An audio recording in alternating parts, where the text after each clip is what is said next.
desplazar el día de la muerte de Cristo a un día incorrecto nos impedirá entender algunos significados importantísimos en la simbología bíblica de las fiestas y otras profecías muy relacionadas con este tema.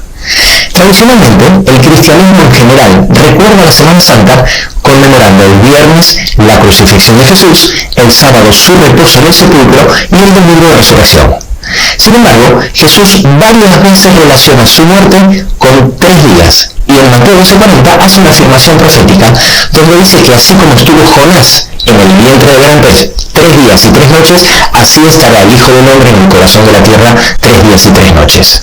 Debido a esto, hay muchos cristianos que al ver claramente que no hay forma de hacer encajar 3 días y 3 noches entre el viernes y el domingo, dicen que Jesús no murió el viernes. Algunos dicen que murió el jueves y muchos otros que murió el miércoles.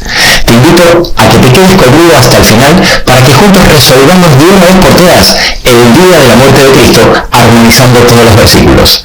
Comenzamos.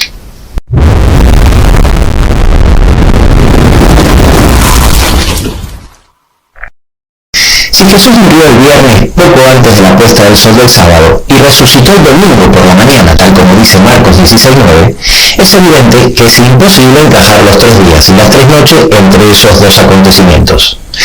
Muchos colocan su muerte el viernes, sin plantearse ninguna duda al respecto, ya que los 4 evangelios coinciden en explicar que la muerte de Cristo fue justo antes de la entrada del día de reposo o sábado, tal como lo dicen los versículos que aquí te dejo en pantalla.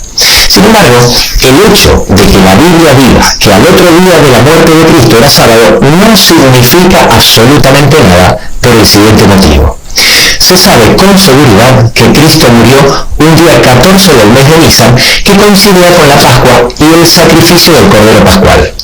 Justo inmediatamente después de la Pascua empezaba la fiesta de los panes sin levadura, que duraba 7 días, y el primero y el último era considerado un día de reposo ceremonial, llamado Shabbat. Y por otro lado estaba el Shabbat cada 7 días, que era el día de reposo semanal. Ambos días de reposo se llamaban igual, Shabbat, es decir, sábado, y ambos se guardaban exactamente igual. Y en todos los versículos, haciendo referencia al día anterior, no dicen viernes, sino que dicen día de preparación. Así se le llama al día anterior del sábado semanal y del sábado ceremonial. De esta forma, el colocar la muerte de Cristo el miércoles no contradice en absolutamente nada con los versículos que afirman que Jesús murió poco antes del inicio del sábado, ya que se estaba refiriendo al sábado ceremonial y no al sábado semanal. Y por otro lado, se puede hacer encajar cómodamente los 3 días y las 3 noches entre su muerte y su resurrección. Sin embargo, esta interpretación tampoco está libre de incoherencias. Existen varios problemas si ubicamos la muerte de Cristo un día miércoles. El primero se encuentra en Lucas 24, donde se señala que Cristo murió 3 días antes del camino a Emaús. En el versículo 1 y el versículo 13 nos explica claramente que los 2 discípulos estaban caminando a Emaús el primer día de la semana, es decir, el mismo domingo de la resurrección. Y sabemos que era por la tarde porque era un camino de 60 estadios, es decir, un camino máximo de 2 horas, y en el versículo 29 dice que llegaron cuando ya estaba oscureciendo. Ahora bien, en el versículo 21, uno de ellos dice, hoy es ya el 3er día que esto ha acontecido. Es imposible que ellos dijeran un domingo por la tarde que ya había pasado 3 días de la muerte de Jesús si él hubiese muerto el miércoles, especialmente si tomamos en cuenta que Jesús y los judíos contaban el tiempo con el sistema de cómputo inclusivo, como veremos en breve, donde los 3 días se refería a pasado mañana. Por eso el llevar la muerte de Cristo al jueves, como hacen algunos, tampoco resuelve el problema, ya que sigue estando lejos de los 3 días mencionados en el camino a Emaús. En segundo lugar, otro gran problema es que Cristo resucitó el domingo de mañana. Así lo afirma Marcos 16:9, diciendo resucitado Jesús por la mañana el primer día de la semana. Y en Marcos 16:2 dice que las mujeres llegaron al sepulcro muy de mañana, ya salido el sol, es decir, poco después del amanecer.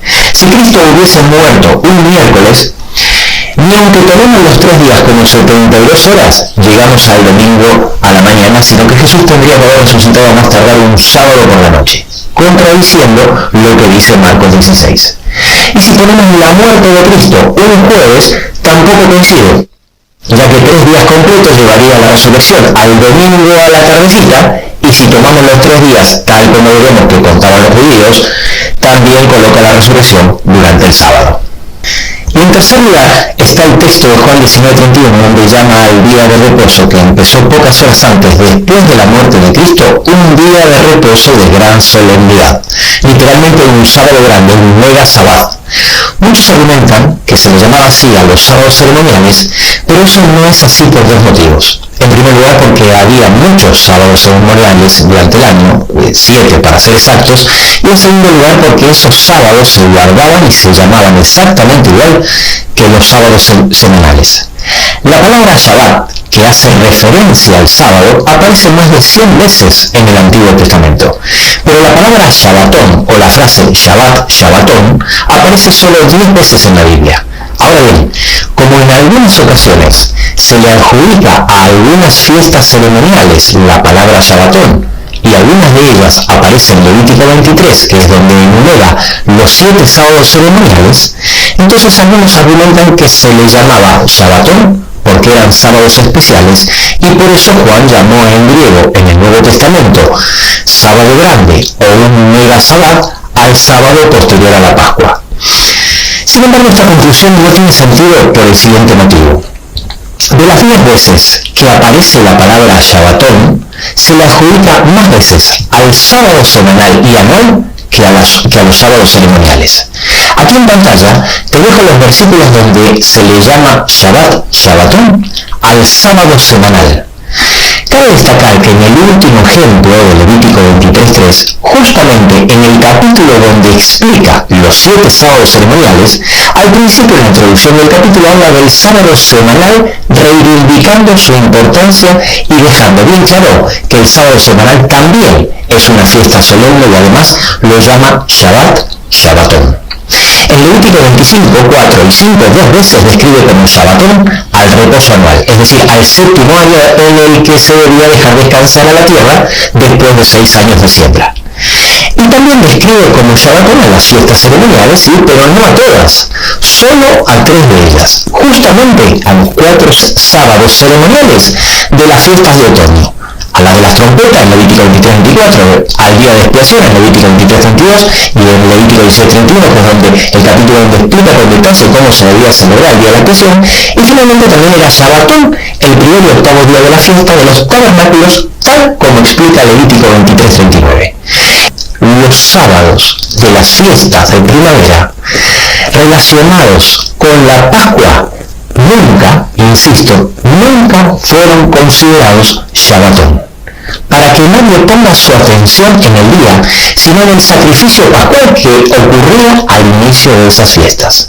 Por eso Juan en el capítulo 19, versículo 31, jamás lo hubiese llamado sábado de gran solemnidad, es decir, mega sábado, al sábado 15 de Nisan, por el simple hecho de ser un sábado ceremonial, ya que en la Biblia jamás se le llamó a ese sábado Shabbatón, sino que le llama así porque ese sábado ceremonial coincidió con un sábado semanal, y eso sí que era una rareza que se daba muy de vez en cuando, y esto solo pudo haber pasado si Cristo hubiese muerto un viernes. Dicho sea de paso, tiene toda la lógica del mundo que si Jesús tardó 4.000 años en morir por nosotros en un día de Pascua, se haya guardado para ese día tan especial un sábado pascual que coincida con un sábado semanal. ¿No te parece? Sin embargo, el problema de los 3 días permanece. Hay 11 versículos en la Biblia que registran dichos de Jesús donde relaciona su pasión, muerte y resurrección con 3 días.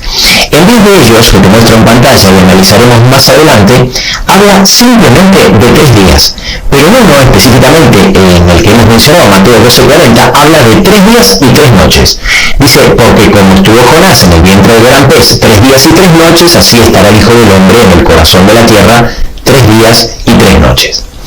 Y este problema lo vamos a resolver en 3 pasos. En primer lugar, veremos el cómputo inclusivo, que es la forma bíblica de contar el tiempo.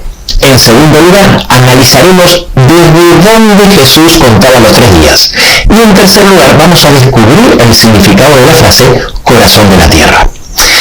Empecemos Por el primer punto, los judíos no contaban el tiempo como lo hacemos en la actualidad. Cuando ellos contaban los días y los años, tomaban el primero o el último como si fuera completo, aunque fuera solo una fracción o porción de los mismos. Este sistema de cómputo se llama método de cómputo inclusivo y se daba en muchos pueblos de la antigüedad.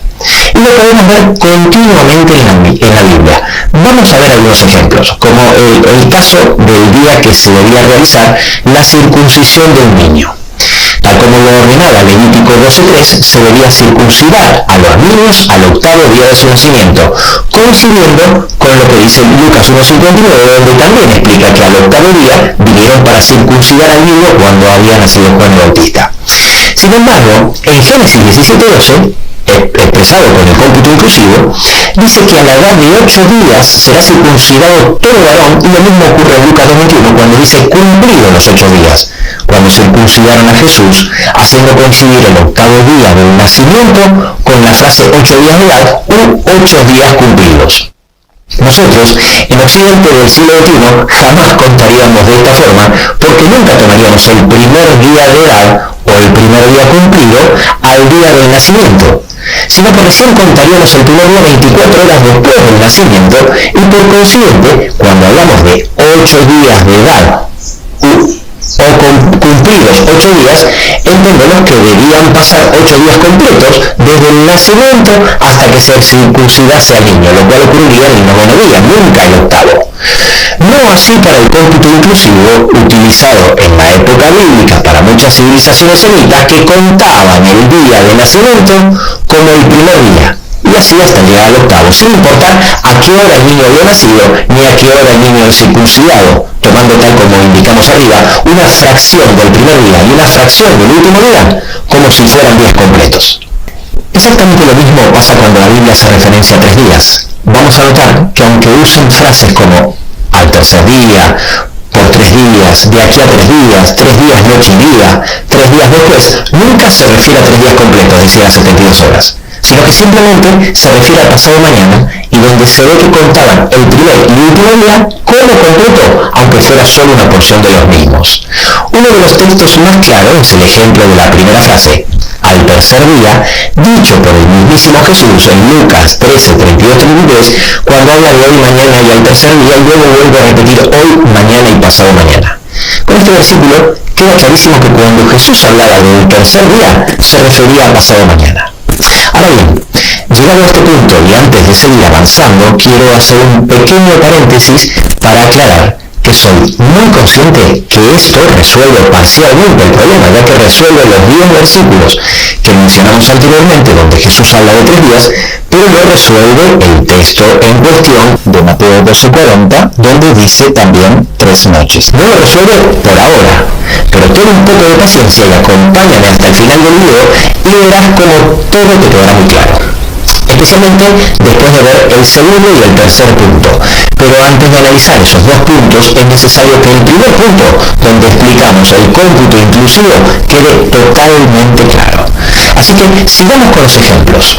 La segunda frase, por 3 días, en Génesis 42:17, dice que José puso a sus hermanos en la cárcel por 3 días, pero luego el texto dice que en realidad se fueron al tercer día, según el cómputo inclusivo, y no al cuarto día como era de esperar si tuvieran que estar en la cárcel 3 días completos. Exactamente lo mismo pasó con Roboam, donde en 1 Reyes 12:5 le dijo a los que estaban hablando con él que volvieran de aquí a 3 días. Pero luego en el versículo 12 confirma que volvieron durante el tercer día. O como pasó con la reina Esther, donde en Esther 4:16 dice que ella pidió al pueblo que ayunen 3 días, noche y día, y después ella iría a ver al rey. Para luego decir en el capítulo 5:1 que ella fue a ver al rey durante el tercer día, cuando lo lógico hubiese sido ir a ver al rey al cuarto día si tuviese que esperar que pasen los 3 días completos. Mucho más claro se ve en la historia donde José y María pierden a Jesús porque se había quedado en el templo. En Lucas 2:44-45 dice que anduvieron camino de un día cuando se dieron cuenta que no estaba entre ellos y volvieron al templo a buscarlo. Y después de un día de camino de ida y un día de camino de vuelta, lo encontraron 3 días después. La forma bíblica de contar el tiempo no solo se observa en el cómputo de días, sino también en el cómputo de años. Un lugar donde se aprecia esto muy claramente es en 2 de Reyes 18:9, donde dice que el cuarto año del rey Ezequías, que era el año séptimo del rey Oseas, Salmanasar, rey de los asirios, sitió a Samaria. Y luego en el versículo 10 dice que en el año sexto de Ezequías, el cual era el año noveno de Oseas, Samaria fue tomada, aclarando que ocurrió 3 años después, aplicando el cómputo inclusivo, ya que no importa en qué parte del primer año se sitió y en qué parte del tercer año se tomó, ya que, como venimos explicando desde el principio, se toma el primer año y el último año como completo, aunque fuera solo una porción de los mismos. Y así, podríamos continuar con otros ejemplos, pero creo que con estos son más que suficientes. Pasemos al punto 2, que explica desde dónde empezó a contar Jesús. El versículo de Mateo 12:40 es donde Jesús dice que estará como Jonás 3 días y 3 noches en el corazón de la tierra. Sin tomar en cuenta este versículo, ya que lo vamos a analizar en el punto 3, hay 10 textos en toda la Biblia donde Jesús hace mención de 3 días en relación a su muerte hasta la resurrección. Si prestamos atención en todos los casos, Jesús no empieza a contar desde su muerte. Él siempre, antes de su muerte, menciona los sufrimientos anteriores a su crucifixión. Padecerá mucho, será entregado y desechado, le encarnecerán, lo azotarán, lo escupirán y después sí, dice, lo matarán y resucitará. Así que es evidente que él cuenta los 3 días desde el Getsemaní, no desde su muerte, coincidiendo de esta forma los 3 días sin necesidad que tengamos 72 horas exactas, ya que Jesús usaba el cómputo inclusivo, tal como era común en su cultura, y a la vez tenemos las 3 noches que mencionó Jesús en Mateo 12:40. Que Jesús cuente el Getsemaní tiene toda la lógica, porque no se puede obviar el sufrimiento y la humillación infinita que nuestro Señor tuvo que soportar durante todo el periodo de tortura, donde Satanás hizo lo indecible para doblegarlo de su intención de morir por nosotros. Es un error común de interpretación bíblica adjudicarle el periodo de tiempo al último acontecimiento de una lista de sucesos, tal como ocurre en los versículos donde Jesús explica que sufrirá mucho y morirá y resucitará al tercer día, cuando en realidad el periodo de tiempo incluía todos los acontecimientos de la lista.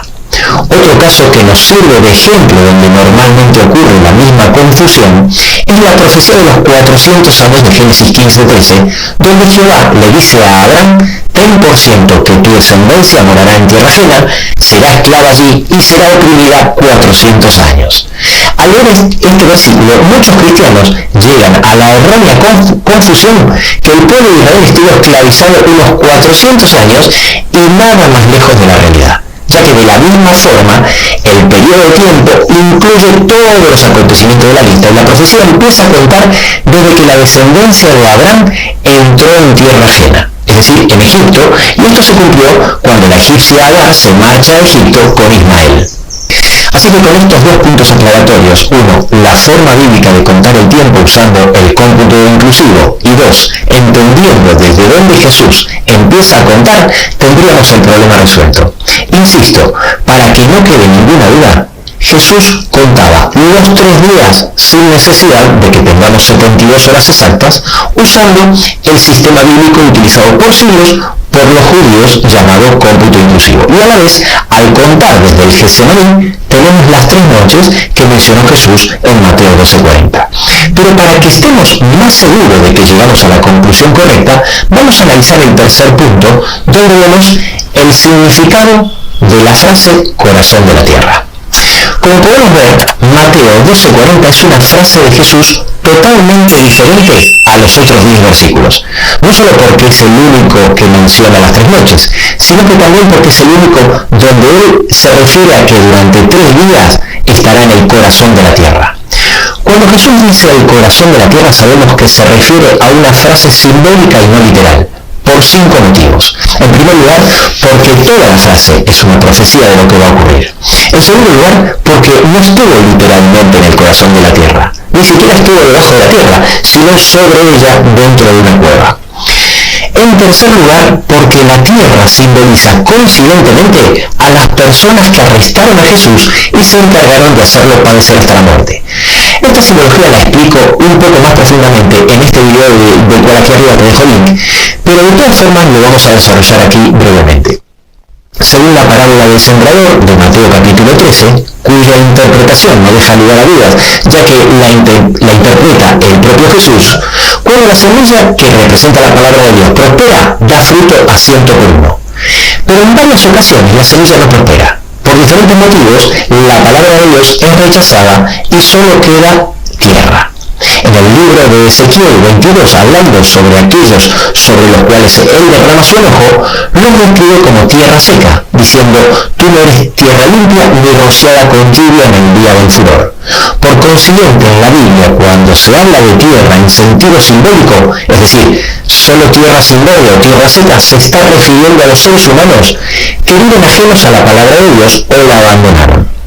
Es precisamente por eso que si leemos los 10 versículos donde Jesús dice que por 3 días padecerá sufrimientos hasta la muerte y luego resucitará, en la mayoría de estos versículos notaremos que Jesús describe a los que se encargaron de hacerlo padecer, representados de forma simbólica por la tierra: los ancianos, los principales sacerdotes, los escribas, además de simplemente hombres pecadores y gentiles. Pasemos al cuarto motivo. Por si te parece raro que Jesús haya utilizado esta simbología profética de la siembra, quiero decirte que no era nada extraño en él. Aún en uno de sus peores momentos de agonía, cuando ya no podía sostener su propia cruz y se la tuvo que llevar otro, Jesús se dirige a un grupo de mujeres que lloraban por él y les habla utilizando la misma simbología.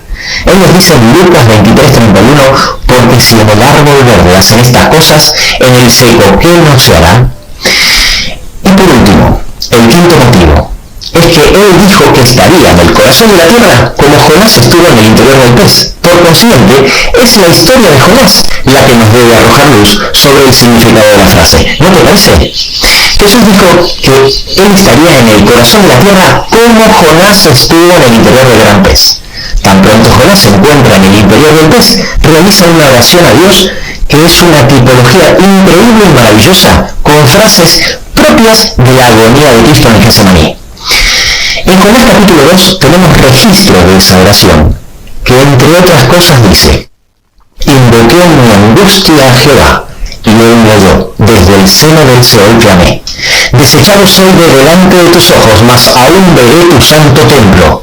La tierra echó su cerrojo sobre mí para siempre, mas tú sacaste mi vida de la sepultura, oh Jehová, Dios mío. Mas yo, con voz de alabanza, te ofreceré sacrificios, pagaré lo que prometí, la salvación es de Jehová. Efectivamente, como Jonás. Así como Jonás inició los 3 días y 3 noches desde el interior del gran pez, clamando a Dios en oración, de la misma forma Jesús inició sus 3 días y 3 noches en el corazón de la tierra con una angustiosa oración, en tan grande agonía, que su sudor, dice Lucas 22:44, eran como grandes gotas de sangre. De esta forma, tomando el cómputo inclusivo, viendo que Jesús siempre cuenta desde el Getsemaní y entendiendo el significado de la frase profética, el corazón de la tierra, ahora Mateo 12:40 no solo nos parece contradictorio, sino que hace sentido por todos lados, haciendo armonizar todos los textos. Incluso aquellos que tampoco coincidían con la teoría de que Jesús murió miércoles o jueves. Ahora todo coincide. Ahora sí tiene lógica que los 2 discípulos que viajaban a Emaús digan un domingo por la tarde que hacía ya 3 días que habían crucificado a su maestro según la forma de contar el tiempo que tenían ellos. Ahora sí tiene lógica que le llamen ese sábado, sábado de gran solemnidad o sábado grande. Y especialmente así, que sabes que Cristo murió un viernes, podrás encontrarle todo el sentido en la próxima fiesta, la de los panes y levadura, que tan pronto la suba aquí arriba, te dejo el link. No te olvides de suscribirte y darle a la campanita para que no te lo pierdas. Y recuerda que en la comprensión de estos temas puede estar la salvación eterna tuya y de tu familia. ¿Sabes por qué? Porque tu salvación depende de aceptar lo que Jesús hizo por ti y por mí. Nos vemos en el próximo video.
make me smile.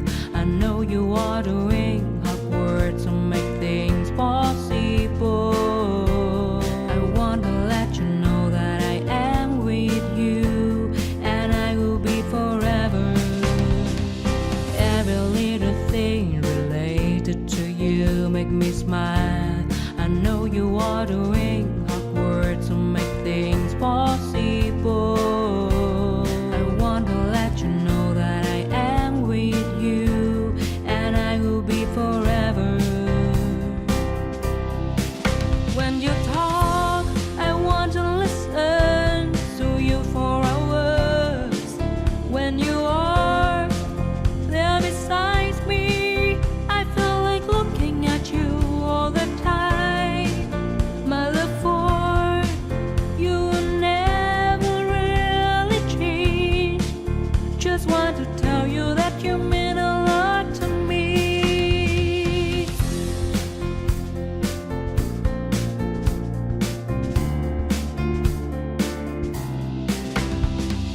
Every little thing related to you make me smile. I know you are the